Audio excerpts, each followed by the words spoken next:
Olá, amigos, bem-vindos ao programa Porta de Hangar com o Ricardo Beccari. Hoje eu tenho um convidado especial que vira de cabeça para baixo o tempo todo. Antes de falar dele, eu vou mostrar o livro Os Melhores Testes de Fernando Almeida, fotografia de Coy e Laerte Gouveia, na revista Air Sport, à venda no portal da skyscience.com.br. Bom, nós trouxemos aqui para o estúdio, barulheira, né? Isso. O nosso amigo Gunnar Armin.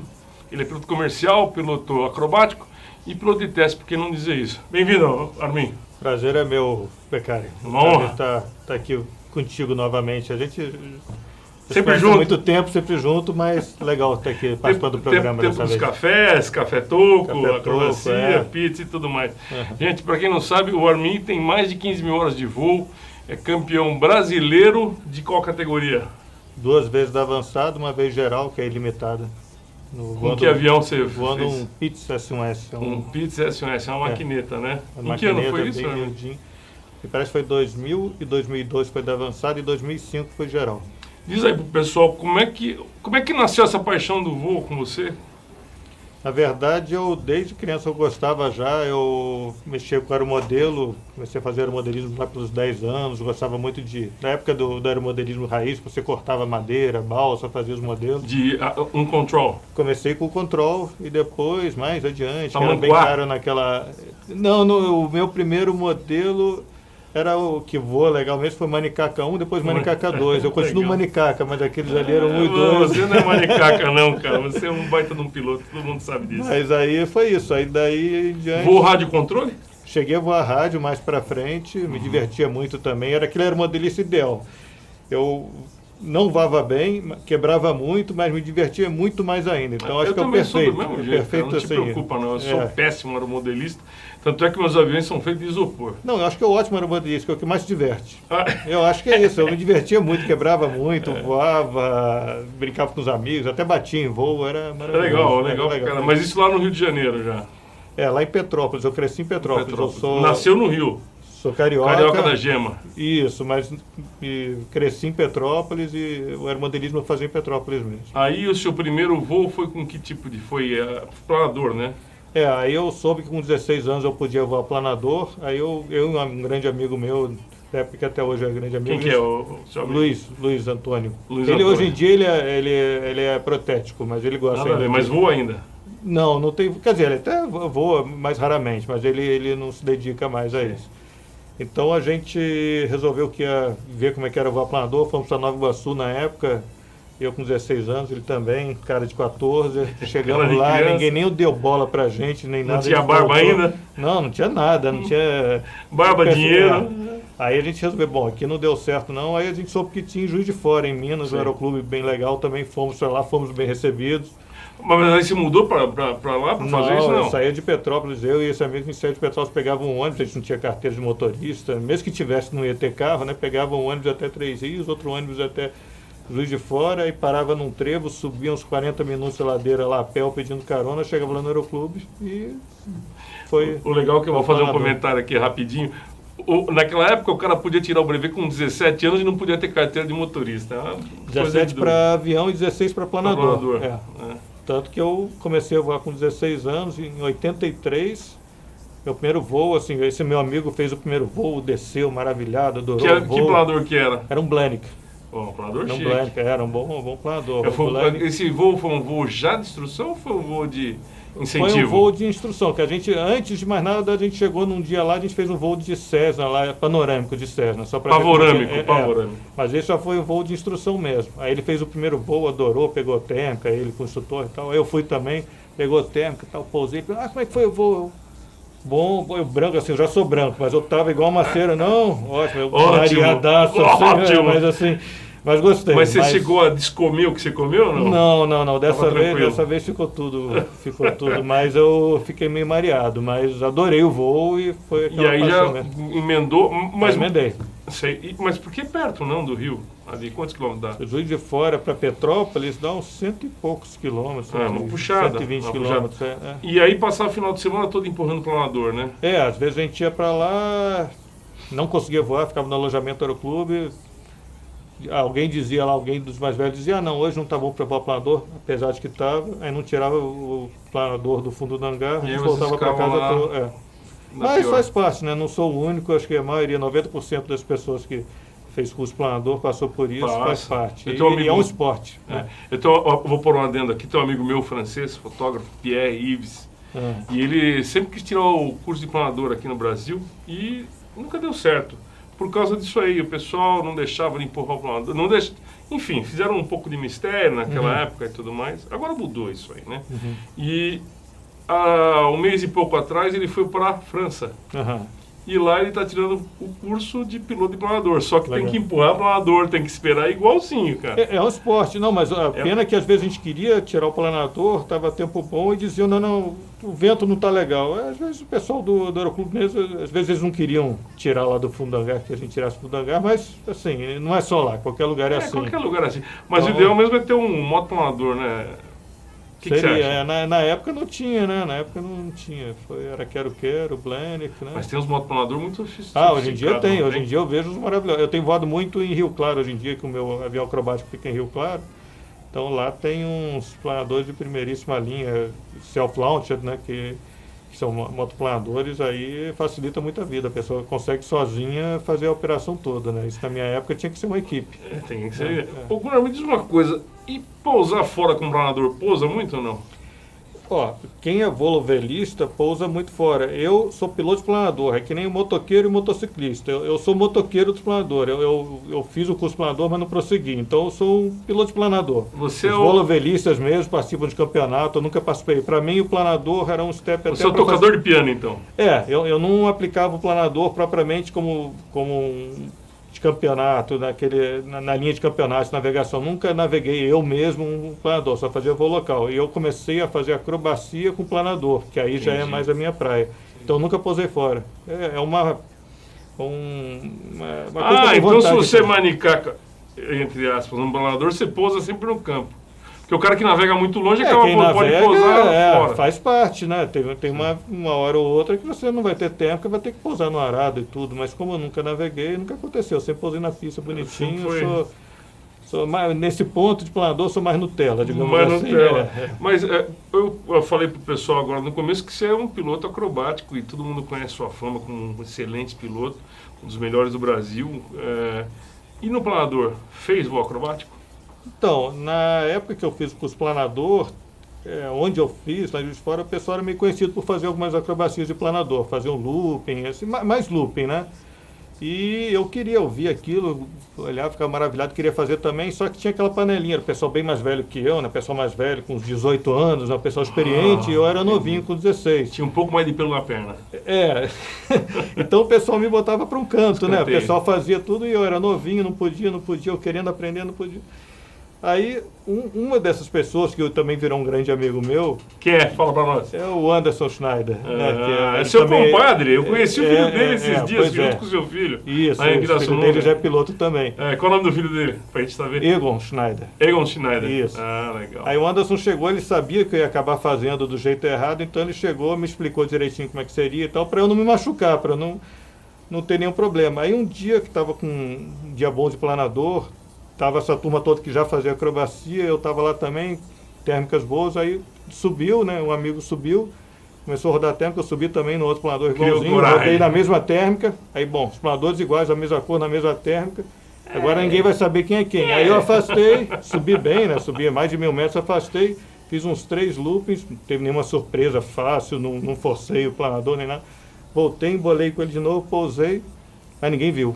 Ninguém viu, eu só falei pro Anderson depois, foi assim, saiu tranquilo, tudo bem. E eu tinha 16 anos. E lá você aprendia acrobacia assim, sozinho. Na marra. Agora, você fez do planador um trampolim para aviação. Sim. Também foi lá em Juiz de Fora, não? Também foi lá em Juiz de Fora. Brevetou em que tipo de avião? No avião foi no Paulistinha mesmo. No Paulistinha, o clássico Paulistinha, né? Paulistinha. Eu também brevetei. Em que ano foi isso? Que eu brevetei, deixa eu ver, deve ter sido 85, 84, 85, porque eu tinha... né, bicho? Não sei, eu tinha 17 anos quando eu brevetei avião, né? Eu só completei as horas, o meu instrutor, quando eu tinha 4 horas de avião, quis me solar. Aí ele perguntou lá no Aeroclube, posso solar ele com 4 horas? Porque, na verdade, já voava já planador. Era piloto, né? E realmente não tinha nada demais. Ele, não, tem que completar 8 horas, regra do aeroclube, 8 horas. A gente ficou passeando e tal, deu 8 horas e ele me liberou para solar no avião. Mas eu já era piloto de A planador. mudança, acho que é a condição do pouso só. E de ter quem motor. voa um ou outro. O planador acho que é mais difícil, talvez. Depois que você pegou o avião, parou o motor. Algum avião parou o motor com você já? Já em competição, fazendo tail slide, né? Competição de acrobacia. Mas Que avião que era? O próprio Pitts. Ah, é? Não, mas assim, até durante a competição já aconteceu, só que ninguém nem percebeu, que quando ele caiu assim, que eu apontei para baixo, eu dei a partida de novo. Foi bem. Não, tá nunca bom. pousei fora, eu nunca Nunca pousei pousei. com o motor parado, não. Que eu me lembro, não. Não. Nunca pousei. Bom, é porque a pergunta é porque a sensação de você voar um avião que tem motor, de repente parar o motor, não vai ser a mesma que o planador, né? Mas eu acho que você vai acabando ficar mais tranquilo, né? Estando lá de uma pista, sossegado, né?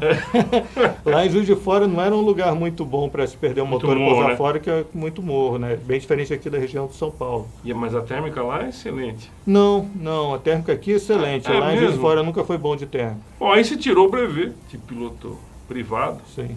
fez o comercial e partiu já para voar voo acrobático, fez um curso, ou você foi voar na aviação profissional já? Como é que começou Lá essa eu continuei transição? até quando eu tirei o curso de avião, já fazia.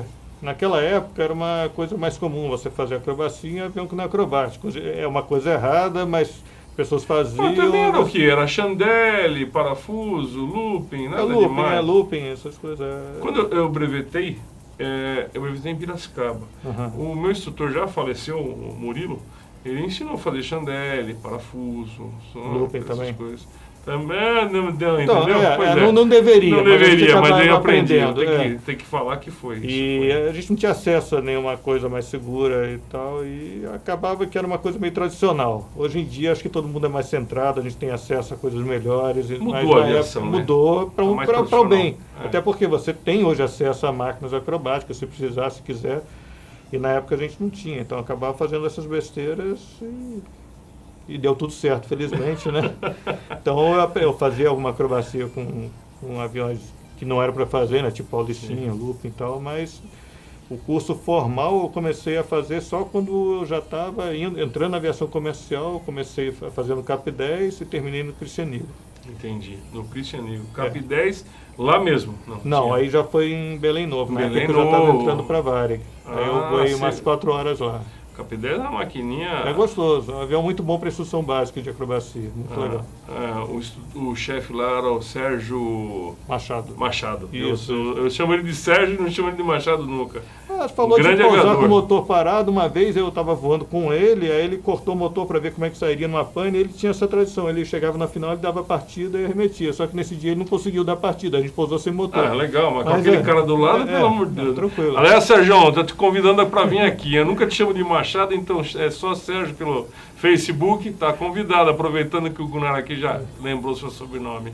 Mas voar com ele é muito bom, né? Bicho? Tranquilo. É experiente pra burro. Foi com ele, com o Jason, que depois a gente foi Jason. colega na Varig, o Colvara, na época eu nunca mais tive contato. mas O Covara voava o DC-3 junto com o Sérgio Machado.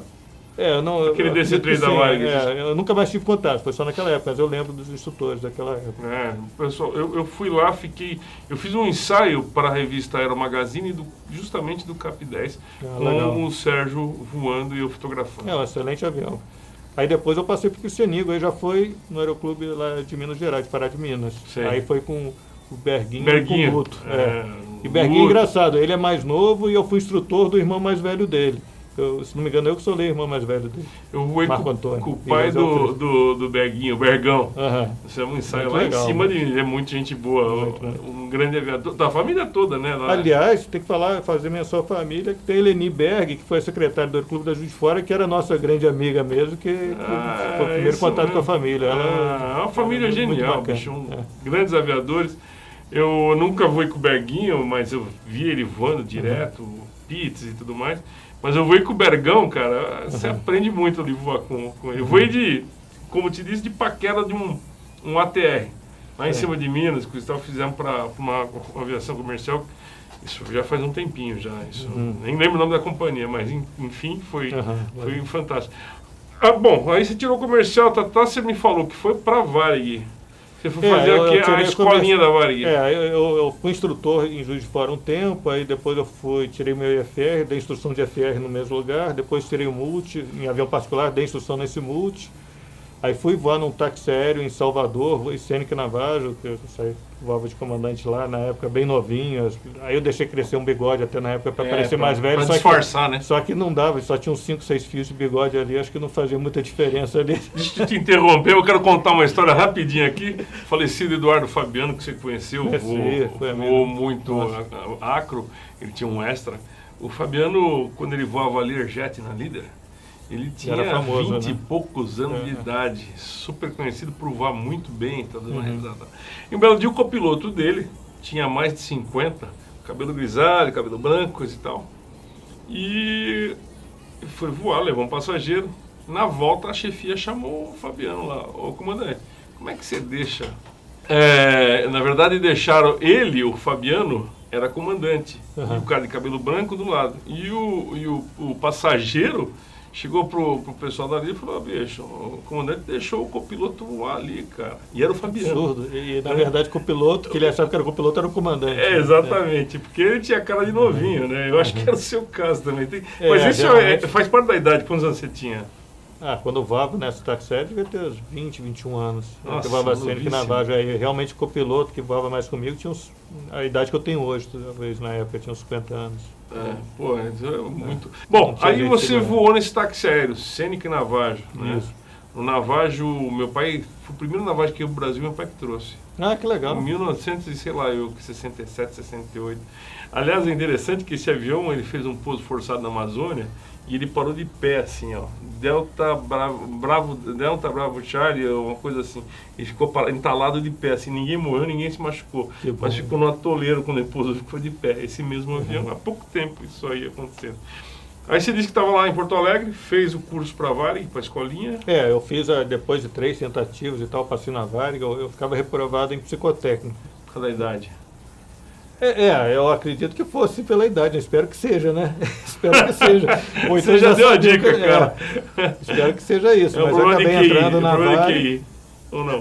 Não sei, a Varig não existe mais, talvez seja isso, né? Eu imagino que seja, né? Mas, paciência, acabei entrando e tudo. Talvez se eu tivesse entrado na primeira prova, eu fosse muito bobinho, talvez eu ia acreditar muito nas coisas, então talvez tenha sido bom para mim, não passar as primeiras vezes, ter tomado essas pancadas na vida, e eu vi todo mundo toma, né? No modo geral, todo mundo toma.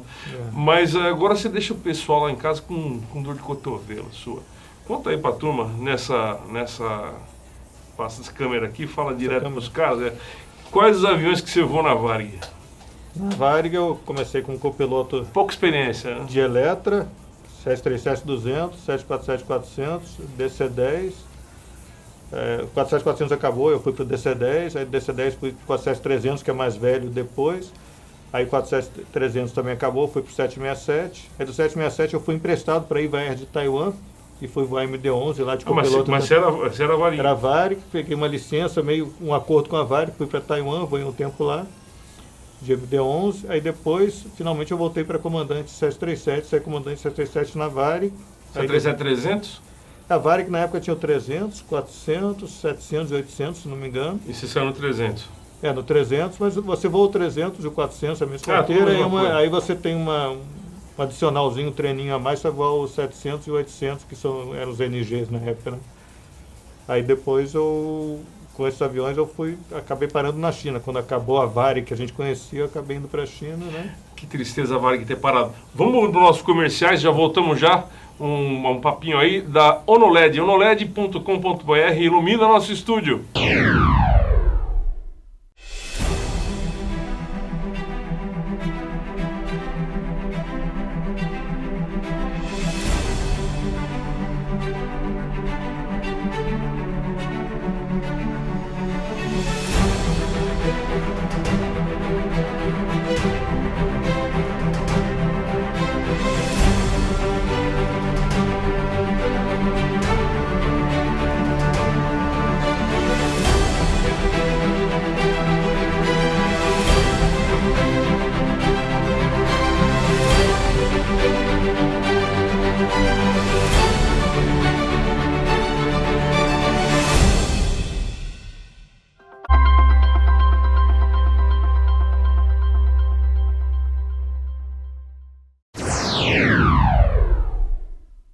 Alô, amigos, bem-vindo ao programa, novamente, Porta de Hangar. Estamos aqui com o comandante Gunnar Armin contando suas histórias. A gente tinha parado antes do comercial indo para a China. Continua, meu amigo Gunnar. Vamos então, saber o que aconteceu lá na China. Foi comer macarrão na China, não? Não, eu comi bastante macarrão. Acho que eu estava indo para Taiwan, né? Taiwan. China. É China também, China, mas é Taiwan. Taiwan. É que então, você falou China. Mas deixa eu te falar uma pergunta. Você é casado com a dona Regina. E ela foi junto ou não? Para Taiwan ela não chegou aí não, era um contrato de commuting, né, que a gente chama commuting, era 35 por 14, eu ficava 35 dias lá, 14 de folga, sendo que era 2 dias para vir, 2 dias para voltar, e mais o resto para tentar ficar no fuso, ou seja, não sobrava muita coisa não, mas eu voltava para casa. Mas ela foi em algum momento para lá? Não, para Taiwan não. Não. Taiwan não. E você se adaptou bem com a comida? Eu me adapto, eu não tenho problema com comida não, Come cara. bem. Eu como direitinho, é raro uma comida que eu não gosto. Quer dizer, tem comidas que eu não gosto, é raro uma buchada comida que eu não de bode, como. por exemplo. Eu como buchada de bode. Tem a dona Regina ela me falou que não come buchada de bode. E apesar dela ser nordestina, né, ela já tem gosta mais de restrição. isso eu sei.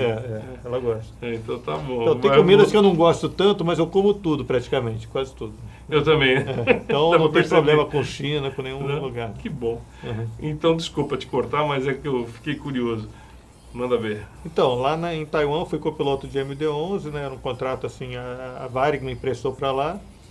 Aí depois eu voltei para o Brasil, quando chegou a minha vez de ser promovido a comandante 737, aí fui promovido a comandante 737. Você voou na Varig até o fim? Não, até quando a Varig fechou? Foi até o fim da Varig, como era de fato, quando ela juntou com a Gol, não, porque eu era comandante novinho, aí eu também não paguei para ver. Que ia haver demissões, eu pensei, eu sou comandante novo, a tendência é eu ser um dos primeiros a ser desligado. Então, eu resolvi, aí sim eu fui para a China mainland, que a gente chama, né, para a China grande mesmo, sem ser a ilha, e fui trabalhar na Shenzhen.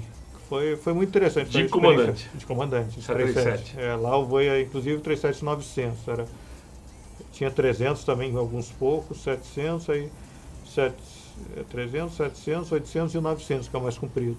Só trecho interno, não fazia internacional? Lá poderia, alguns colegas faziam internacional, mas como eles tiveram problema com o meu passaporte, com o meu visto de trabalho, problema deles, acabou que eu não estava com visto de trabalho, então eu só fazia voo interno. Outros colegas iam para fazer um voo para fora, que não tinham muitos, na verdade, dentro da China, que tipo, mais que o Brasil, né? Você tem voos longos, mas eu só voava interno mesmo. No meu caso específico e alguns outros pilotos. Né? Gunnar, me diz uma coisa, é muito diferente o mundo de você voar na China, operação e tudo mais, do que no Brasil? Olha, eu não sei como é hoje. Na época era muito diferente, sim. Eu nunca imaginei que uma operação com o mesmo avião pudesse ser tão diferente, com personalidades tão diferentes. Complicado, podemos dizer? Diferente, muito diferente. Complicado não, mas é uma adaptação a uma cultura muito diferente. Culturalmente é um impacto, assim, esquisito. Tem muita gente boa lá, tem copilotos excelentes. Estrangeiro bastante, né? Muitos estrangeiros e assim, era muito estranho, por exemplo, quando eu comecei a voar lá, a minha transição foi relativamente rápida, não porque eu era mais capaz, mas lá é meio cíclico. Tem vezes que as pessoas demoram a estar prontas para o voo por problemas internos deles, por problemas burocráticos, e no meu caso foi rápido. Mas era muito estranho, eu sentava lá num 737, na esquerda, com QRH, né, com Quick Reference Handbook em inglês. Do meu lado direito tinha um comandante chinês, com QRH em chinês, e um copiloto que falava mais ou menos inglês, falava bem chinês. Se tivesse alguma emergência, ele ia ser um interface. Quer dizer, eu acho uma situação muito crítica, muito perigosa. Então, era muito esquisito esse processo. Só que, como foi curto, aí tudo bem. Mas o comandante que estava do seu lado era instrutor? Era um instrutor, mas ele só falava chinês. Nossa e o copiloto que falava inglês, mais ou menos também. Porque o chinês e o japonês falando em inglês é um troço complicado, né? Às vezes você não consegue entender o que eles falam, não é... chega a ser pior do que texano, essas coisas, né? Meu inglês na época também não era nada maravilhoso, mas era um pouco melhor que o do copiloto. E dos controladores, como que você achava?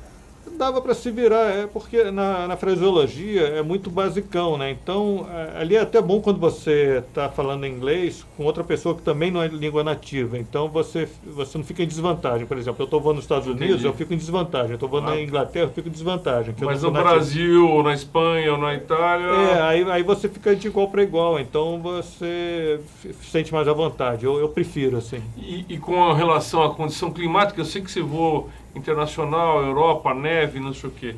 Mas lá, a condição climática é uma condição ruim para voo? É diferente, porque aqui no Brasil, quando você pega um aeroporto fechado, geralmente é por teto. Lá é por visibilidade. É estranho, tem muita, acho que pela poluição, a poluição faz a umidade juntar mais nela, assim, então dá muito nevoeiro mesmo. Então, visibilidade era um problema. As poucas vezes que eu remeti lá, que eu tive que alternar, era por visibilidade. E tem duas coisas, alternativa fácil e condições de pouso legais, não? Sim, a infraestrutura deles era boa, porque por ser um país em que o governo manda e faz acontecer. Melhorou muito agora, né? Mas não tem problemas legais. Se você quiser fazer aeroporto, você desapropria e faz o aeroporto do jeito que você quer. Tá. Aqui no Brasil não vai ser dessa mesma forma, né? Você não pode desapropriar tão facilmente. Tal. Então a infraestrutura de aeroportos era muito boa, realmente muito boa, e era abundante, né? Só a parte humana que ainda estava se desenvolvendo, que eu acredito que hoje já esteja bem melhor. Mas tinha uma coisa cultural que ainda estava meio travada, mas eu acho que o fato de haverem muitos estrangeiros como nós lá, acho que deve ter aberto muito para eles, né? Que os copilotos com quem eu voava lá na época, com certeza hoje são comandantes, então eles já tinham uma referência diferente que sempre contribui, né? Por mais que eles tinham a referência dos comandantes chineses, dos brasileiros ou de outra nacionalidade, eles podem misturar isso e fazer uma avaliação melhor e evoluir, fazer uma sinergia disso, digamos assim, acho que seria um termo correto. Né? Entendi. E aí, aí era contrato, coisa e tal, acabou o contrato nessa companhia, você ficou mais tempo lá, ou você veio já ao Brasil, foi voar executivo? Não, eu veio algum tempo lá, aí eu tive a oportunidade, aí chegou uma hora que eu achei que era legal, de repente, ir para a Europa. Eu tenho passaporte europeu, tenho passaporte alemão, não falo alemão, infelizmente, mas tenho passaporte. Aí surgiu a oportunidade... Desculpa, Armin, o que é o sobrenome? Na verdade é assim, Armin. Ninguém fala Armin. Desculpa. Ninguém Armin. fala Armin. Você tinha me falado no começo do programa... Não, mas ninguém fala. É Gunnar Armin Halbot. Então Halbot. Halbot. Mas ninguém fala certo, nem sei se eu falo certo. Então não tem problema. Mas é um nome alemão. Gunnar Armin... Gunnar é um nome sueco, na verdade. Armin e Halbot são alemães, né? Entendi. Nomes alemães. Então eu tive a oportunidade de ir para a Ryanair na Europa. Eu sempre quis ir para a Europa e eu acabei fazendo o teste lá, passei e fiquei um ano voando 737. na Ryanair. 737 também. Outra companhia voando o Acima mesmo do tipo 737. de avião e outra cultura totalmente diferente. Quer dizer, é impressionante como é que você voando o mesmo avião, você pode ter procedimentos tão diferentes. Então, 3 procedimentos totalmente diferentes. Que era Mas da Varig. você preferiu voar dessas duas, da Ryanair, mas era mais tranquilo ou...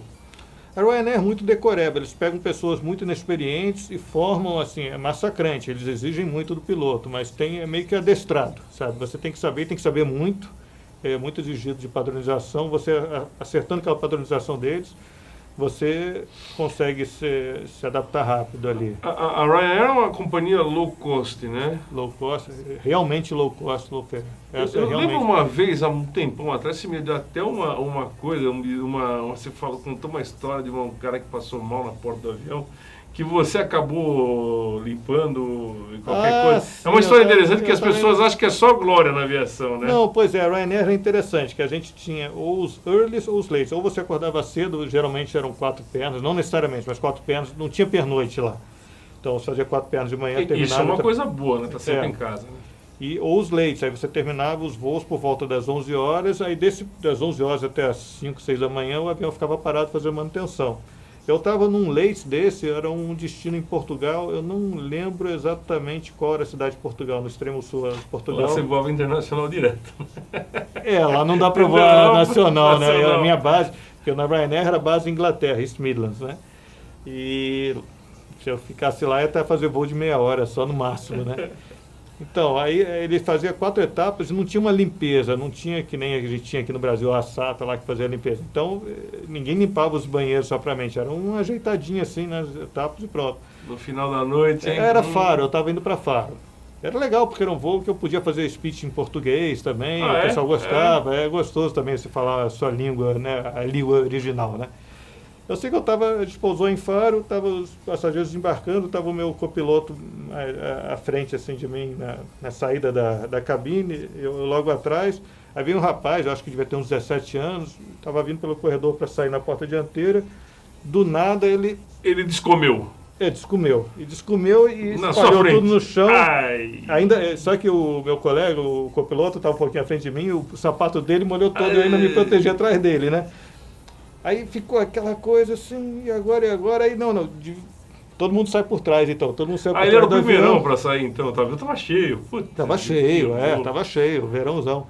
Aí todo mundo saiu por trás, aí assim, a colega que era a chefe de equipe na hora, a primeira reação dela, mas uma reação natural, assim, eu até não culpo ela não.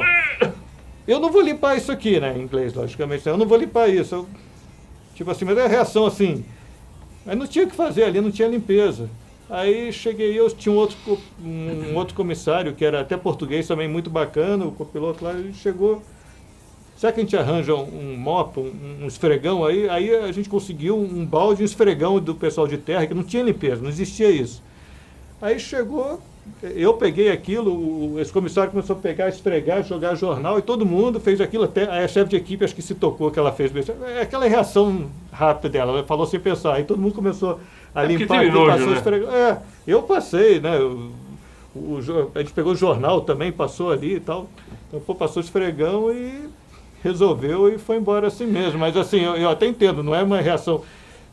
Se ela pensasse, ela não teria falado aquilo, mas foi uma reação assim que eu nem chamei atenção, não. Então tá, vamos virar. Aí eu limpei, aí lógico que todo mundo foi ajudando a limpar, né? Eu tô falando isso que nem tudo é glória na aviação, Não, né? Nem tudo é comandante, 4 faixas, coisa e tal, mas o piloto, gente, minha família é de pilotos, meu irmão piloto, meu pai piloto, meu sobrinho, meus amigos, como o Gunnar, todos os aviadores, a gente sabe o quanto é difícil você ser um piloto hoje em dia. Não é tão simples como as pessoas imaginam. Você tem que estudar muito e é difícil a quantidade de trabalho, né, Gunnar? A quantidade de horas que vocês voam e tudo mais, não é fácil. Dormindo em hotel diferente, comida diferente, longe da dona Regina, que está aqui com a gente no estúdio. Não é fácil, não. Não é, dona Regina? É isso aí. Pode falar, dona Regina, aqui é um estudo democrático. Fala. Mas então foi isso. Acho que todo mundo percebeu que não era conveniente ficar lá parado, porque senão a gente tinha que voltar para casa. Então todo mundo botou a mão na massa, mexemos no vômito lá, limpamos tudo, embarcou, deu um jeito ali, embarcou, voltamos para East Midlands, que era a minha base na Inglaterra, e deu tudo certo. E você continua aí inteiro, né? Não muda nada, inteiro, né? Não me afetou de nenhuma forma, né? E aí não depois... derreti por causa disso. Não, imagina. Você voou na Europa nessa companhia, e aí? O que aconteceu com a sua vida? Que você voltou para o Brasil? Não, pois é, surgiu uma oportunidade de voar na aviação executiva. Me ofereceram uma oportunidade de voar, na época, um Falcon 50. Aí eu voltei para o Brasil, fui voar esse Falcon 50, e depois eles compraram um Gulfstream, eu fiquei voando esse Gulfstream também um tempo. E depois dessa eu mudei. Isso era lá em Belo Horizonte. Eu acabei parando em São Paulo, ainda estou na executiva e agora estou até com a oportunidade de voar helicóptero. Eu tenho voado, inclusive, mais helicóptero hoje em dia, que é bem interessante. Você é comandante de Augusta, não? Isso. Augusta A109. Augusta 109, é o 109. 109. O Augusta também é. O dia a dia é Augusta mesmo. Helicóptero eu não conheço muita coisa. Eu também não, mas tudo bem. Mas eu sou novinho no helicóptero, eu estou fazendo 5 anos. Eu acabei de tirar o PLA, assim. Eu sou um PLA bem...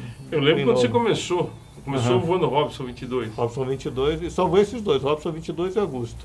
Tem uma piadinha dos Robson que eu te contei já, mas eu vou contar de novo aqui, que o cara chega no bar e pede uma cerveja, e ele chega e tá assim, né? Um bar só de piloto de helicóptero. Aí o cara fala assim, escuta, é Parkinson? Eu falo, não, é Robson 22 e 44. Sacanagem, né? É um belo helicóptero, tô brincando, é um belo helicóptero. Eu veio muito pouquinho, então, assim... A parte de helicóptero eu nunca pude experimentar muito, porque eu já comecei trabalhando nele, então não dei instrução nunca, nem nada, então eu não me aprofundo. Então eu sou um piloto basicão, né? Não faço o meu trabalho, mas não sou um exímio piloto de helicóptero, eu sou piloto executivo. Você deve ser padrão. bom, você voa bem em qualquer negócio. Mas e a diferença que eu acho que quando você foi para a executiva, você teve mais tempo de treinar. O voo acrobático. Sim, eu podia voar bastante acrobacia. E se envolveu em outras áreas também, né? A área de você testar um avião. Pois é. Isso aí foi muito legal. Engraçado, quando eu estava com o meu PITS, eu já competia com o meu PITS, teve um momento que a gente teve problema estrutural na asa de cima e me recomendaram procurar um tal de Paulo Scoldi lá em Belo Horizonte, que ele poderia poderia me ajudar e tal. Aí eu fui lá, conheci esse Paulo Scoldi, ele era mais novo que eu e tudo, professor lá da escola. E ele ele foi ver a longarina, conseguiu inspecionar toda a longarina do avião, e a gente descobriu até que tinha um problema que estava poderia ser um problema maior. Aí, a partir daquela inspeção que ele fez, foi refeita a asa, e a gente foi se conhecendo melhor e começou a trabalhar muito bem junto. Aí eu queria melhorar a asa do Pitts em outra forma, e em relação a rolamento. Então ele me ajudou a fazer, na verdade me ajudou não, ele fez para mim uma modificação no aileron. Na verdade o aileron que já existe é o do Pitts AC1SS, e ele viabilizou no Pitts, aí melhorou a razão de rolamento, melhorou a penetração vertical, porque a gente pôde tirar uns space, que são umas peças que ajudam a rolar no outro aileron, mas nesse caso dava mais arrasto. E a gente descobriu que a gente trabalhava muito bem junto, a gente tinha uma... Se davam bem.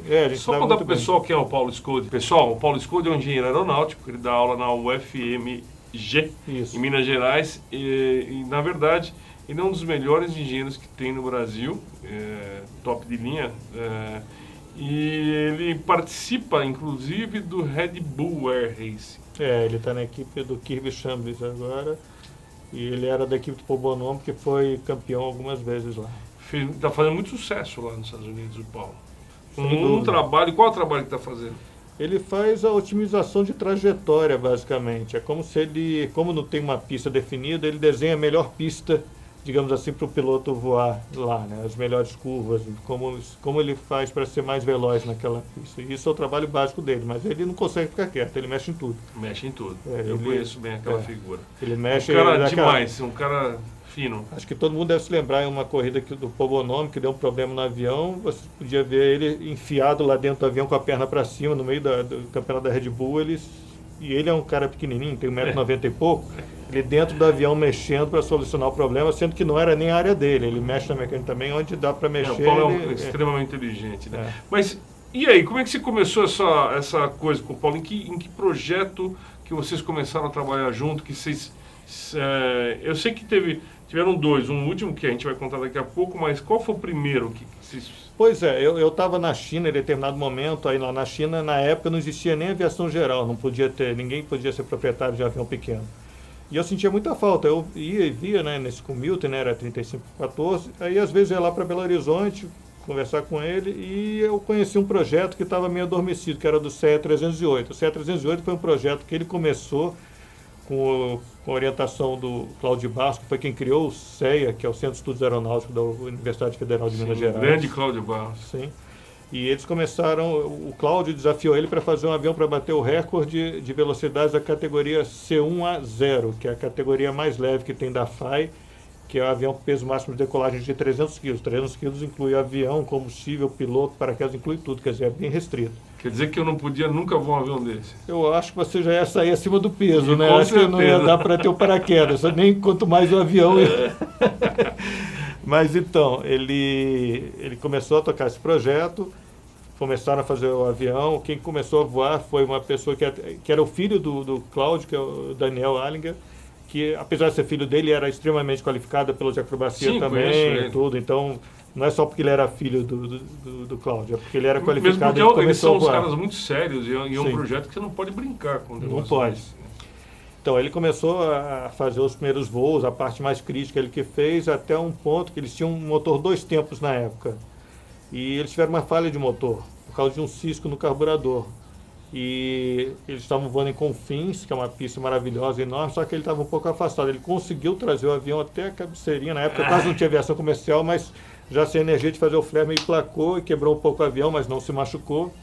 E a esposa dele, como todas as esposas, acabou que disse para ele, disso você não brinca mais. Não, mas isso não é verdade, porque a dona Regina deixa você voar bastante. Mas eu não tive essa situação, acho que se eu tivesse ela ia dizer... Eu acho que ela continuava se deixando você voar. Espero, eu acho que sim. E não vai ter, né? Se Deus quiser, vamos bater aqui, não vai ter nunca. Não. Pronto. Então, mas esse avião ficou guardado num canto de hangar. O Paulo disse, não, motor 2 tempos eu não mexo mais. E o Daniel não podia mais voar. E eu estava na China nessa época, de vez em quando eu ia para o Brasil, fui lá visitar e vi aquele... Passeando, eu vi aquele avião lá entre uma sala e outra, num teto assim, meio largado, meio feio. O que é isso? Aí o Paulo explicou. Estou com vontade de brincar com isso. Aí vamos ver e tal. Aí o Paulo disse, legal, vamos fazer isso aí. Só que a gente vai precisar de motor 4 tempos. Legal. Aí a gente arranjou um motor 4 tempos usado, que já tinha superaquecido. Era até um Jabiru usado. Um Jabiru usado. Ele já tinha superaquecido, a gente sabia disso, comprou barato de um amigo dele. E, bom, vamos começar com isso. Não tinha dinheiro, né? Mas vamos continuar a fazer o avião. Mas aí você não falou para dona Regina que o motor era barato, que tinha Não, ela sabia sim. Então, refez o projeto com esse motor novo e aí eu comecei a voar novamente com a ajuda do Daniel. Então só que o meu lado foi muito mais fácil. A parte difícil tinha sido com ele. Alguém já tinha voado, né? Alguém já tinha voado. Tudo que ele me disse, pode acontecer isso, aconteceu. Então foi muito tranquilo. E com esse avião, uns 5 anos depois, 11 anos depois do início do projeto do avião, 5 anos depois que eu comecei, a gente conseguiu bater 4 recordes mundiais na categoria até 300 quilos, que foi o recorde de 3 km, velocidade em 3 km, 15 a 25, 100 e o de subida até 3 km. Esse de subida é até interessante que a gente bateu com uma hélice de passo fixo que é de velocidade. Aqui era tão fácil bater aquele recorde de subida que a gente conseguiu. Era só mudar a hélice, a gente ganhava, acho que foi 8 minutos, assim, o tempo de subida, a gente conseguiria fácil baixar para uns 5. Quem atesta esses recordes? No caso, a FAI, ela exige que você tenha equipamento especial, aferido e tudo. Mas veio uma pessoa de lá? Mas quem veio para nos ajudar foi o Brian Utley, que é da EAA, ele é americano, e é uma pessoa que está sempre envolvida nesses erros. Conheci ele lá em Oshkosh. Pessoa excelente, pessoa muito fácil de lidar. Vibrador, ele foi vice-presidente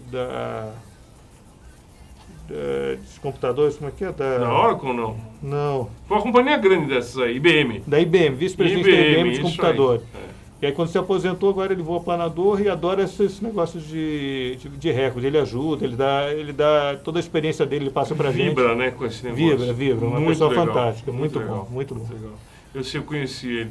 Mas, bom, esses aviões, eu não sei, nunca vou voar uma máquina dessa, mas porque eu não tenho experiência, porque eu não vou entrar dentro, nunca, não vai caber. Mas me diz uma coisa, o que você sentiu? É nervoso? O que é? O que você pode falar? É um planador feito para bater recordes de velocidade. Ele não é feito para ser vendido, não é feito para ser dócil. Ele tem um objetivo bem específico. Não é dócil?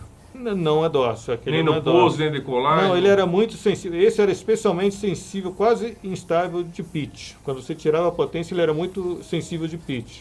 Quando tirava a potência?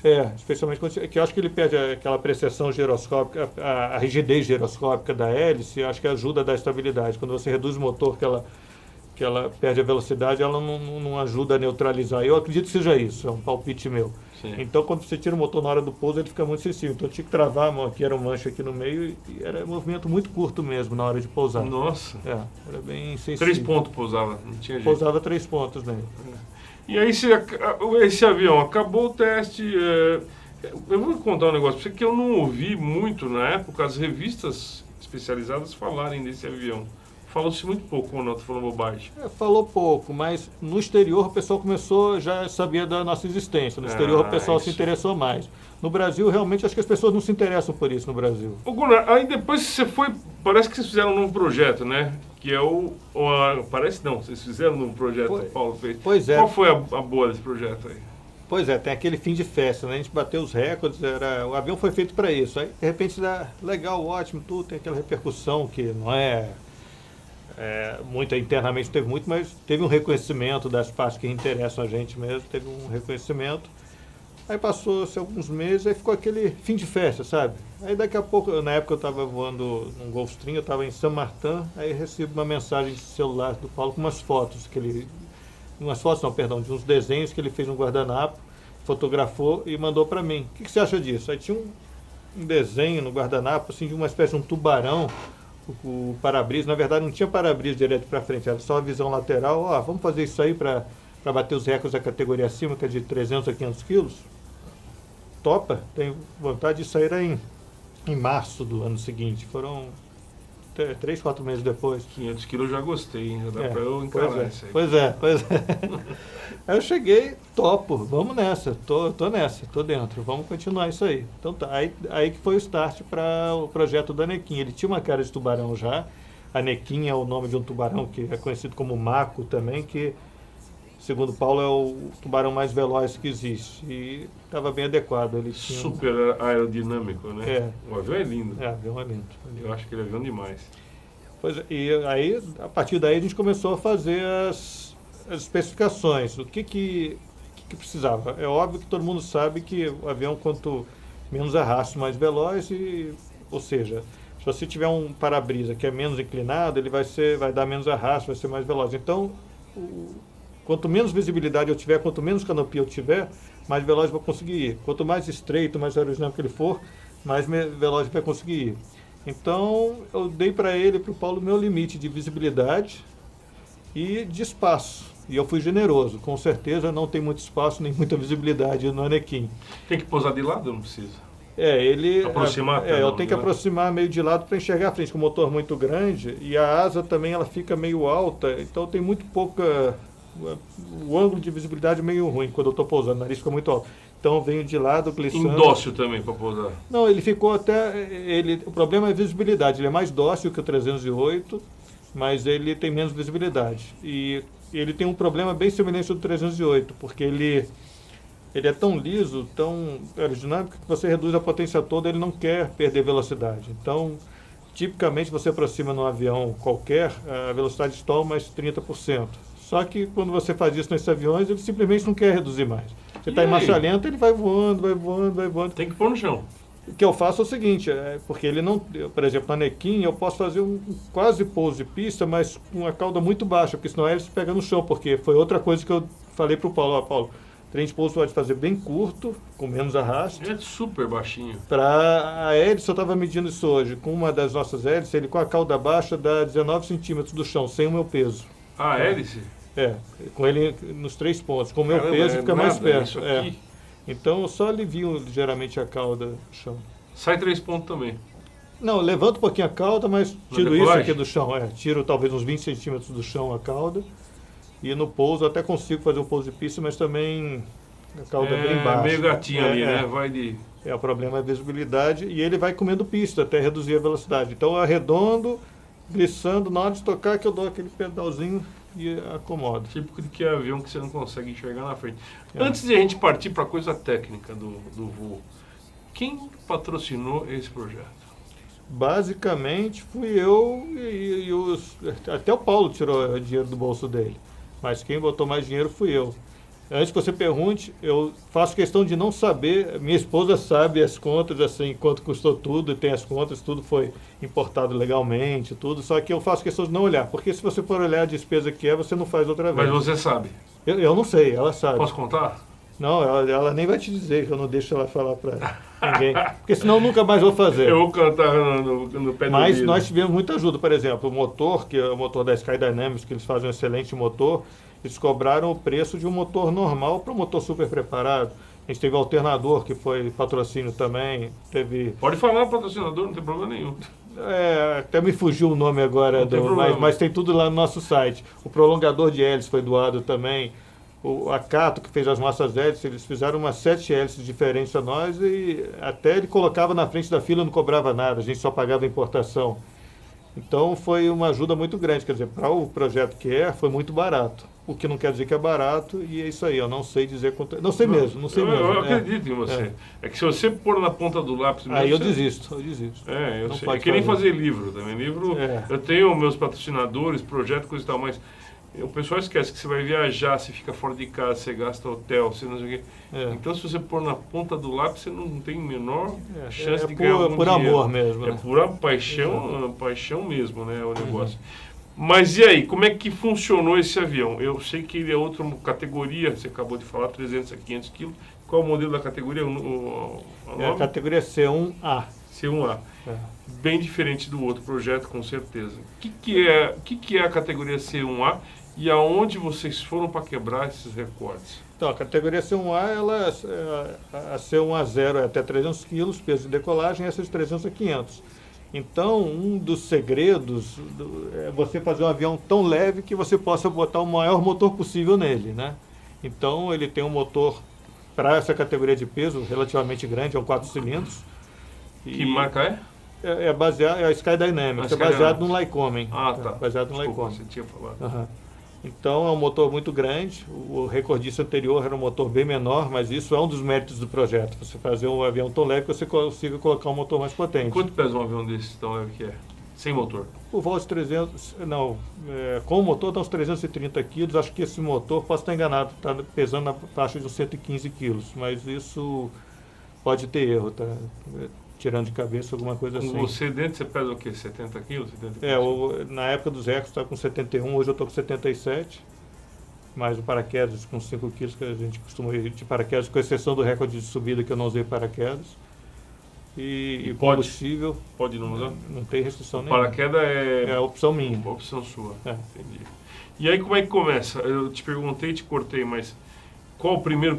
Onde vocês começaram a fazer isso aí? Então, começou especificando qual o limite de visibilidade que você pode ter, o comprimento do trem de pouso, o diâmetro de hélice.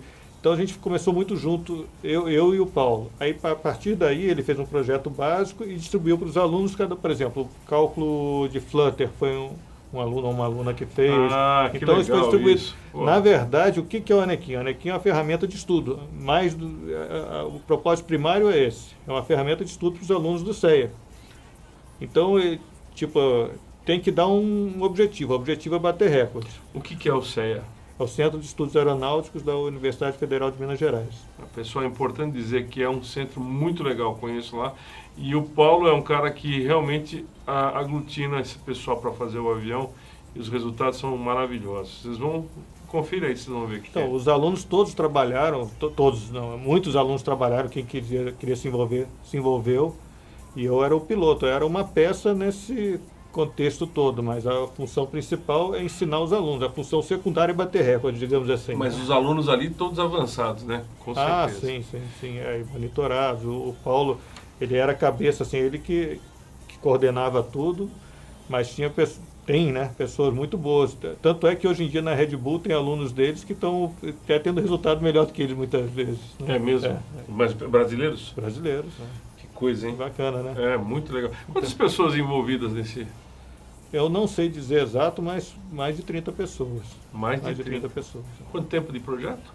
Foi muito rápido para um projeto desse. Começou em 2011, né? 2011. E nós batemos os recordes em 2015. Nossa, bem rápido. O primeiro do nascimento voo, do guardanapo até o voo. O avião hoje tem cerca de 30 horas de voo totais. Tá? Ele já tem 5 recordes mundiais e ele tem cerca de 30 horas totais. E é legal ver você entrando dentro do avião. Eu vi lá eu vi. Ele foi feito com as minhas medidas, literalmente. Não é só com a minha altura. Meu comprimento da perna até o joelho, do joelho até o pé. Isso eu visto ele como se fosse um paletó mesmo. Onde as pessoas conseguem ver o vídeo desse voo, dos seus voos? Tem no Facebook tem Anequim Project. No Anequim Project tem como ver os vídeos. Muito legal. Marque aí, pessoal. Anequim Project. Não vai esquecer, porque vale a pena assistir os vídeos. Bem interessante. Bem interessante. Fala todo o processo de construção e tudo. Mas e aí? Você começou o primeiro voo? Como é que pois qual foi o primeiro recorde que vocês quebraram? Mais crítica, acho que é isso, né? O primeiro voo.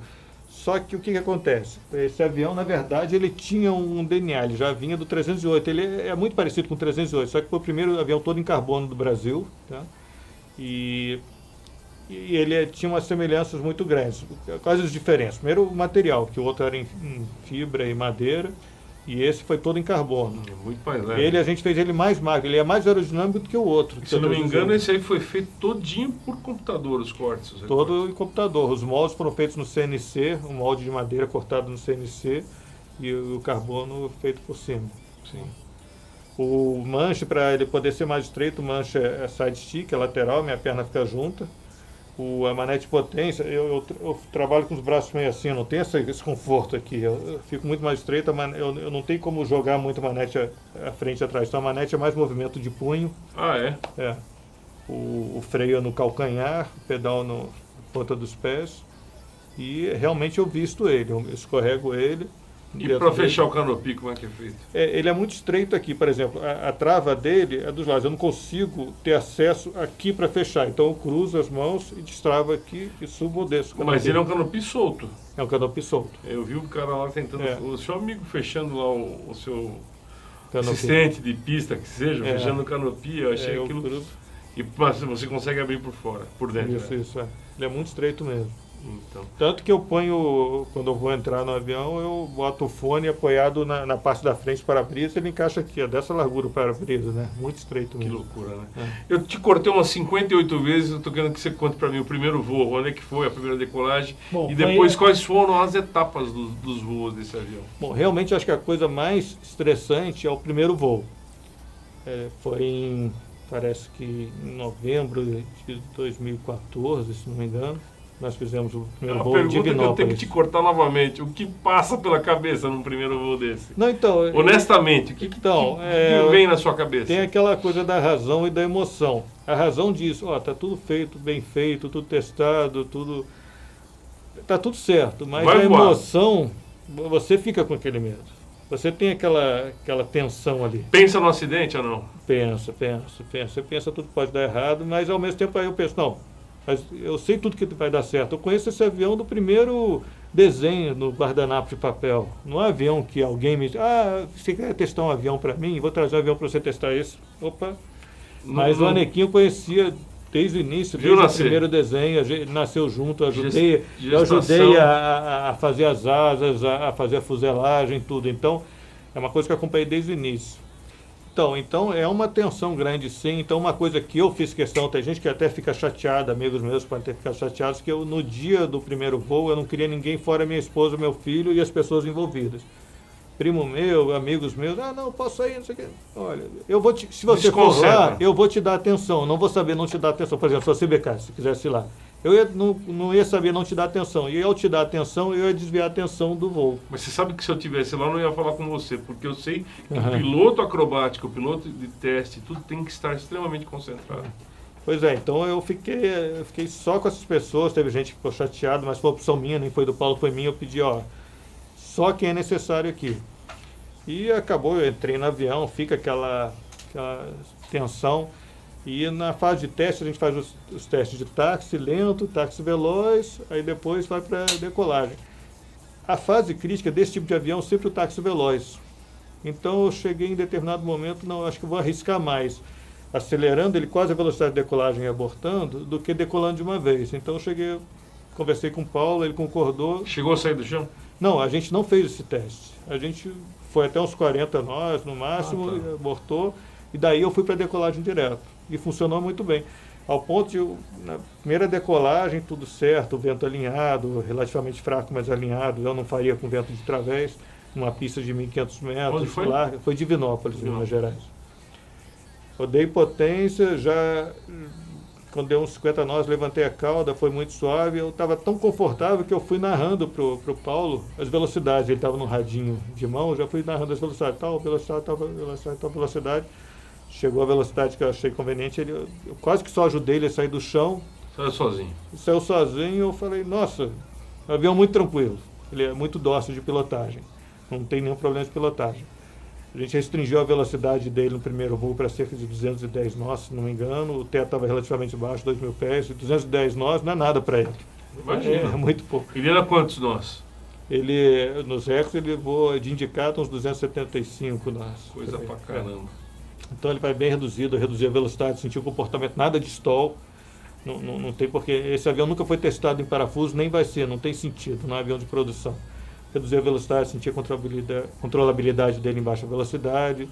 Aí chegou o momento que eu vou testar o flap. E nesse avião é importante o flap, não para reduzir a velocidade de pouso, mas para dar um arrasto a mais, por causa dessa limpeza aerodinâmica. Então ele tem um flap que é um flap split, que é um flap que é o que dá mais arrasto, não é nem que dá mais sustentação, ele dá mais arrasto. E também ajuda a parar, né? Porque ajuda a parar. A ideia é justamente essa, dar arrasto que ajude ele a frear. Aí foi comandar. O flap é um comandinho elétrico aqui do lado. Como se gira, uma rodinha aqui desse tamanhozinho. Eu girei aqui, ele começou a baixar. Você vê, o flap está aqui. Se eu estou sem canopy, eu pego a asa aqui assim, né? Começou a baixar, ele deu um barulho alto e recolheu. Assim, que isso? Eu mexi de novo, não aconteceu nada. Tirei o CB, botei de novo. Falei com o Paulo, deu algum problema no flap, mas não tem assimetria nem nada, mas estou sem flap. E é um avião que eu sei que ia consumir muita pista. Bom, primeiro voo já não ter flap é meio chato, né? Mas tudo bem, paciência, vamos assim, né? Vamos para a aproximação. Aí eu fiz uma aproximação simulada com 120 nós, 130, 120 nós na perna do vento, 120 na base, 110 na final, só para ver como é que seria, glissando, liso como eu esperava, liso, você desfaz a glissada, não drena, mas já vim para remeter. Bom, essa é só para sentir como é que é. Ele quer andar. Quer andar, não quer afundar de jeito nenhum. A velocidade de pouso vocês descobrem no projeto ou descobrem voando? A gente tem a velocidade de pouso de aproximação seria uns 90, cruzar a cabeceira com os 90. Já no projeto já tem mais ou menos essa ideia. A gente já tem uma ideia. Teve túnel de vento? Desculpa te cortar. O único, foi um software aerodinâmico, ele só usou o túnel de vento para calcular a sustentação da fuselagem para cálculo do estabilizador horizontal. Para ver quanto de incidência ele ia ter no estabilizador horizontal. Somente para isso que foi usado o túnel de vento. O resto foi tudo no software. Esse túnel de vento está lá na universidade? Na universidade mesmo. Tá. Universidade.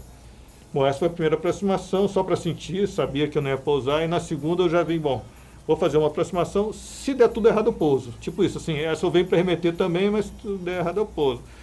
Aí já vim glissando mais forte, reduzi um pouquinho mais a velocidade, vim certinho na cabeceira, bem na cabeceirinha, desfiz a glissada, parece que você dá motor, sabe? Vai voando, bom, remeti de novo.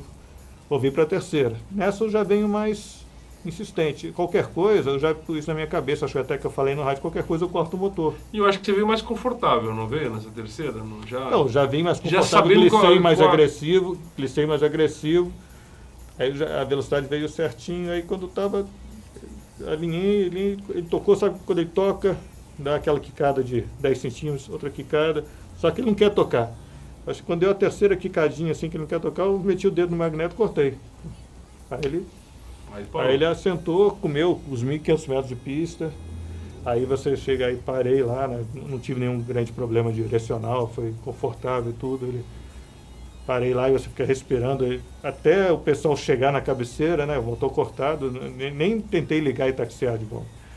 Eu cheguei lá no final da pista, tirei o canopy, botei do lado, saí, puxei o avião para o canto da pista, que o avião é absurdamente leve, esperei eles lá, né? Mas aí é só alegria, né? Mas é um alívio uma grande. Sensação de dever cumprido, né? Mas assim, dá um apertozinho, assim, dá um aperto, é uma tensão, sim. Eu acho que esse negócio do cara voar um avião que nunca voou, um avião experimental, ensaiar, eu acho que é um ápice para o aviador, você não acha?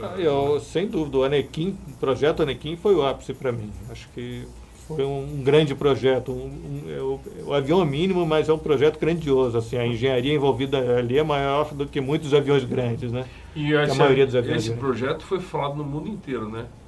Fly Magazine. Foi as maiores revistas de aviação do mundo, tiveram ele na capa. Você lembra das revistas? Fly Magazine eu lembro. A Flying, que é a americana, que acho que é a maior do mundo. A Flight, inglesa. A Flieger, alemã. Tem uma francesa que me fugiu o nome agora, que também deu um destaque na capa. E por aí vai. A revista do Smithsonian, que eu não lembro o nome dela, mas a revista do maior museu de aviação do mundo, que é o Smithsonian, nos botou na capa também. Fantástico. Então foi um retorno, assim, especialmente no exterior. No Brasil, acho que é aquilo que eu disse, acho que as pessoas aqui no Brasil não se interessam tanto por isso, mas quem se interessa deu destaque, teve um grande retorno de mídia, sim. Entendi. Um reconhecimento muito grande. Entendi. O primeiro teste, o que vocês fizeram no avião? Qual que foi para poder quebrar o recorde? Você pode escrever? Na verdade, não tinha. Foram mais testes de hélice, né? Até achar a hélice ideal, foram 7 hélices que nós tivemos. 2 que foram para subida, para o recorde de subida, e as outras demais para achar a rotação ideal, o diâmetro ideal, o passo ideal que o Craig fez para a gente. O recorde de subida é esse aqui, speed over 3 km com restrição de altitude, esse é um? Não, esse é o recorde de velocidade que é o mais veloz. O teste de subida até 3.000 metros, que é o mais importante. 3.000 metros. Que é 10.000 pés, quase 10.000 pés, né? Praticamente 10.000 pés. O recorde anterior era de 3 minutos e 8 segundos do Push Galore. Esse Push Galore, ele está lá em Oshkosh, se não me engano, numa parede. Sei, eu aviãozinho conheço amarelo, um do avião Bruce amarelo. Mononon, que é um cara excelente, é muito famoso. E a gente bateu ele para 2,26. De 3 minutos e 8 segundos foi para 2 minutos e 26 segundos. E foi uma surpresa para a gente. Imagino, com certeza. Aí depois, qual foi o outro recorde? O recorde mais importante foi em cima do Nemesis, que é um avião que está no Smithsonian também. E o recorde anterior era 466 km por hora. Nós simplesmente botamos mais de 50 km em cima. Foi O 521. DR-90 que você está falando aqui, né? É o DR-90, que Tá. tem agora o NXT, outro Nemesis, está indo para o museu também, mas é outra geração, um motor bem maior e tudo. Né? Esse também tem alguns recordes, mas a gente busca. O John Sharp é o projetista. É o projetista e piloto. Sei. E o nosso, eu vou falar o nosso avião equipe, que é o avião nacional feito por vocês. Qual foi a velocidade máxima dele? Então, foi esse 521. 521, É. no Rio de Janeiro. Foi em Santa Cruz, a Força Aérea nos ajudou muito, ela nos cedeu a instalação. A gente tinha um hangarzinho lá, que antes abrigava o Zeppelin. Ah, aquele hangar. É um hangarzinho que Pequenininho. coube, a gente conseguiu Coube colocar no cantinho da porta. conseguiu colocar o anequim ali. Para quem não Conseguiu sabe, colocar. pessoal, quando o Zeppelin, o Graf Zeppelin veio para o Brasil, no estado do Rio de Janeiro, na base aérea de Santa Cruz, foi feito um hangar especialmente para ele. É esse hangar que ele está se referindo. Gigantesco. Uma pista enorme também, então eles nos cederam aquele espaço, foi maravilhoso, assim, ao nível do mar. Nosso motor é aspirado, então ele precisa de ser voado ao nível do mar para ter a velocidade máxima. E foi tudo lá com a ajuda deles, da Força Aérea Brasileira. E saíram os recordes, superaram a expectativa, né? Isso aí, você vê, Imagina. a gente não quebrou o recorde, a gente destruiu os recordes, né? Que legal, hein? Os recordes de 500 km e de 100 km, a gente botou 100 km por hora em cima da velocidade anterior. Nossa, é muita coisa. Muita coisa, Muita foi coisa. muita coisa. E que horário que vocês faziam geralmente os voos dele? O recorde mais crítico, que é o de 3 km, com altitude limitada, a altitude máxima durante o recorde é 100 metros, tá? Dá 300 pés, altitude máxima. Ele foi no nascer do sol. Se for ver a filmagem lá, vai ver que o sol está nascendo, são 4 passagens, e o sol às vezes fica bem nos olhos da gente. É meio complicado. O canopy embaça, a gente não tem sistema de desembaçamento de canopy, né? Tem que abrir um pouquinho ele no chão antes de decolar. Gunnar, você tem alguma coisa mais para contar? Uma coisa que eu, lógico, não conheço a história toda do avião, mas eu acho que se você tiver mais alguma coisa para contar... Eu acho que é isso, Pra acho que finalizar. foi um avião que ele saiu já certo, a gente teve alguns acertos e tudo, mas nasceu certo, já praticamente nada de acerto para ter os recordes, tanto que ele foram 5, 6 meses depois do primeiro voo, ele já bateu os recordes mundiais todos, e ele tem um potencial ainda grande, se a gente quiser colocar um motor mais forte, a gente aumenta bem a velocidade ainda, então superou bem as expectativas, né? Legal. E aí vocês têm essa vontade de fazer um terceiro avião? Vontade tem, por enquanto. O Paulo está muito ocupado, ele está mexendo com um planador revolucionário, que eu não estou envolvido, mas é bem interessante, quem quiser acompanhar, acho que é Nixus Project. É isso. Vale a pena conhecer o projeto, é muito legal.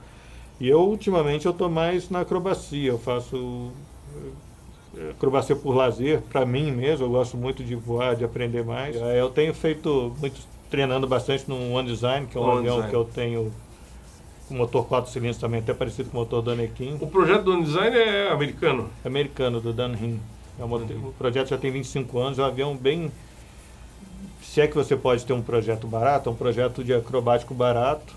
É um fácil excelente de avião, construção, né? é robusto, faz muita coisa, ele é um acrobático limitado e eu tenho me dedicado a treinar acrobacia de competição, mas infelizmente o meu trabalho não tem permitido que eu faça competições, sempre que tem as competições eu estou trabalhando, não dá. E você montou esse avião aqui no Brasil? Não fui eu que montei, ele era de um amigo meu, Lídio Bertolini, ele que montou, ele e o Contiero montaram e depois eu comprei dele. Ele agora tem outro avião. Tem alguma modificação aqui do Brasil que foi feita? Não é mesmo? A gente sempre ajusta, eu gosto, eu não consigo ficar com um avião padrão, eu acerto, eu ajusto ele para o meu gosto, eu botei um motor um pouco mais potente, modifiquei o leme, alguns acertozinhos são pessoais que eu gosto de fazer, né? Entendi.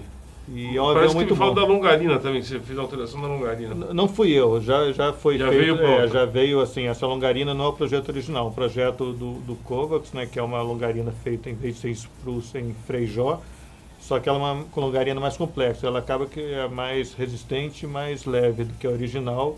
E o projeto original, não é que o projeto original é ruim, é que o projeto é feito para ser barato e simples de construir. Então foi um upgrade. O projeto você diz do Kovacs, do José Kovacs? Não, o projeto do Anrim. Do Anrim Kovacs. É para ser simples de fazer. O projeto Kovacs é um projeto mais sofisticado. Então é um upgrade que fez no avião, não que o avião tivesse um demérito, é porque a função dele foi bem aplicada, mas acharam por bem fazer isso, realmente ajuda, né? Sempre que você puder tirar peso, aumentar a resistência, é uma vantagem. Gunnar, tem algum lugar que o cara possa assistir seus filmes e manobras e feitos? Onde que você... Alguma página eu tenho, da internet? Assim, tem uma página minha da internet, minha pessoal, Gunnar Armin. Pode falar pra turma aí, gente. No Facebook, acho que é Gunnar Armin mesmo. Aí eu, de vez em quando, posto os meus vídeos lá, é uma página pessoal mesmo, não é nada demais. Aí dá pra ver meus treinos, eventualmente eu faço shows, mas é muito esporádico, porque também é difícil conciliar com o trabalho.